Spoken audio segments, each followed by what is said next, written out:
Hello friends, welcome to our YouTube channel ES Assam Paper. সকলকক নমস্কাৰ জনাও ES Assam Paper channel চাই থকাৰ বাবে।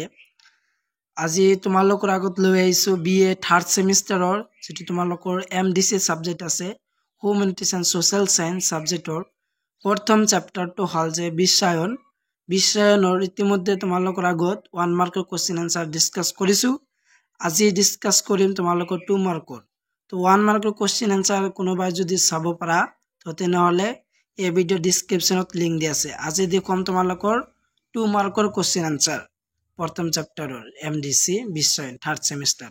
তো আহা তোমালোকে ইম্পৰ্টেন্ট কোৱেশ্চন কেইটা চাই লোৱা ফাইনাল এক্সামিনেশন 2024 ৰ কাৰণে। তোমালোকৰ important question number 1 page number 6 ত দিয়া আছে মডেল পেজ নম্বৰ 6।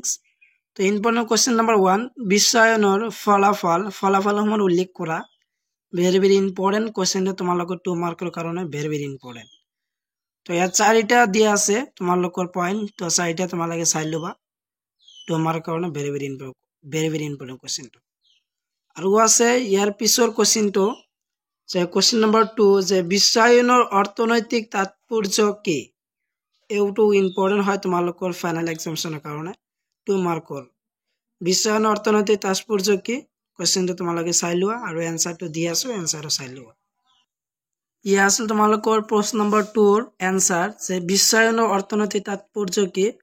পিছৰ এনসাৰখিনি সম্পূৰ্ণ এনসাৰখিনি এইখিনি আছিল। সম্পূৰ্ণ এনসাৰখিনি চাই লোবা, তোমালোকৰ ইম্পৰ্টেন্ট হয় কোৱেশ্চনটো। নেক্সট ইম্পৰ্টেন্ট প্ৰশ্ন নম্বৰ 7 যে সোভিয়েত ইউনিয়নৰ বিভাজন আৰু সমাজবাদী ব্যৱস্থাৰ পতন কেনেকৈ হল। তো এর আনসারটো হল যে রাষ্ট্রপতি গার্বাচেভে বহুদলীয় ব্যবস্থার নির্বাচনের অনুমতি দিয়ে সোভিয়েত ইউনিয়নের বাবে রাষ্ট্রপতিত্ব সৃষ্টি করার সিদ্ধান্তই গণতন্ত্রকরণের এক লেহমীয়া প্রক্রিয়া আরম্ভ করেছিল, যে অবশেষত কমিউনিস্ট নিয়ন্ত্রণ অস্থির করে তুলিছিল আৰু সোভিয়েত ইউনিয়নেৰ পতন অৰিহণা যোগাইছিল। কোৱেশ্চনটো very important হয়। আন এটা কোৱেশ্চন তোমালোকৰ 30 নম্বৰ কোৱেশ্চন যে সোভিয়েত ইউনিয়নৰ বিভাজনৰ কাৰণ কি আছিল। সোভিয়েত ইউনিয়নৰ বিভাজনৰ কাৰণ কি আছিল very important অত্যন্ত গুৰুত্বপূৰ্ণ কোৱেশ্চন তোমালোকৰ 2 মাৰ্কৰ কাৰণে। তো এৰ আনসাৰ সম্পূৰ্ণখিনি ক'ব লাগিলে ভিডিওটো বেছি দীঘলীয়া হ'ব। জাস্ট তোমালোকক কোৱেশ্চন কৈ দি আছো আৰু এনসাৰখিনি দি আছো, তোমালোকে চাই ল'বা এনসাৰটো সম্পূৰ্ণ এনসাৰখিনি। এইবিলাক আছিল তোমালোকৰ প্ৰশ্ন নম্বৰ 13 ৰ এনসাৰ। এনসাৰ সম্পূৰ্ণ এনসাৰ কিন্তু তোমৰা চাই লোৱা আৰু নহলে মডেল পেজ নাম্বাৰ 9 দি আছে। কোৱেশ্চন নাম্বাৰ 23 তোমালোকৰ ফাইনাল এক্সামিনেশনৰ কাৰণে কোৱেশ্চনটো চাই যাবা যে সোভিয়েত বিভাজনৰ ফলাফল সম্পৰ্কে চমুকৈ লিখা। তো এৰ আনসাৰ দিছে বিশ্ব ৰাজনীতিৰ সোভিয়েত ৰাশিয়াৰ পতনে যথেষ্ট প্ৰভাব পৰিলক্ষিত হয়। তো এক নম্বৰ আছিল বিৰোধৰ পৰিসমাপ্তি। তো বিৰোধৰ পৰিসমাপ্তি দুটা পইণ্ট আছে, তো দুটা তোমালোকে চাই লোৱা।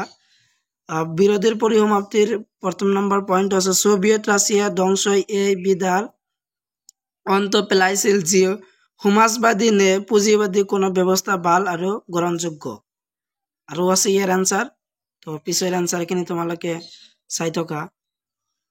2 নম্বৰ পইণ্টটো চাই লোৱা যে এই ঘটনাই বিশ্বত সস্ত্ৰীকৰণৰ গতিক নিয়ন্ত্ৰণ কৰিব বুলি আশা কৰা হৈছিল আৰু লগতে বিশ্ব শান্তি স্থাপনৰ আশা দেখা গৈছিল। অস্ত্ৰ প্ৰতিযোগিতা আৰু সামৰিক গোট গঠন কৰাৰ প্ৰয়োজন লগাব হৈছিল। আৰু খোৱাদি আছে ক্ষমতাৰ সমন্বয়ৰ পৰিৱৰ্তন। তো ক্ষমতাৰ সমন্বয়ৰ পৰিৱৰ্তন ইয়াতো দুটা পইণ্ট আছে, তো দুটা পইণ্ট তোমালোকে চাই লোৱা। কেমেৰা যিহেতু দি আছো তোমালোকে বহিত লিখি লোৱা আৰু পেজ নাম্বাৰ 11 দি আছে কোৱেশ্চনটোৰ এনসাৰ। আজিৰ ভিডিও অত্যন্ত গুৰুত্বপূৰ্ণ কোৱেশ্চন নাম্বাৰ 29 যে কোৱেশ্চনটো হল যে ওয়াশিংটন কনসেনসাস বা সহমৰ্মিতা কি। very important কোৱেশ্চনটো। তো ইয়াৰ এনসাৰখিনি চাই লোৱা, এনসাৰ কি দি আছে তোমালোকে এটা স্ক্ৰিনশ্বট মাৰি ল'বা, নহলে তোমালোকে মডেলৰ পৰা চাই ল'বা। very important কোৱেশ্চনটো তোমালোকৰ 2 মাৰ্কৰ কাৰণে ফাইনাল এক্সামিনেশন 2024।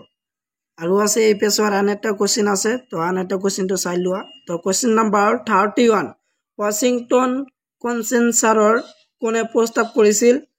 তো এৰ আনসাৰটো আছে ওয়াশিংটন কনসেনসাস শব্দটো 1989 চনত PIIৰ অৰ্থনীতিবিদ জন উইলিয়ামসনে উদ্ভাৱন কৰিছিল। ভেৰি ইম্পৰ্টেণ্ট কোৱেশ্চনটো 1 মাৰ্কৰ কাৰণে যে ওয়াশিংটন কনসেনসাসৰ কোনে প্ৰস্তাৱ কৰিছিল। তোমালোকৰ হেকৰ আজিৰ ভিডিঅ'ৰ হেকৰ প্ৰশ্ন নাম্বাৰ 42 নব্য উদাৰতাবাদ কি?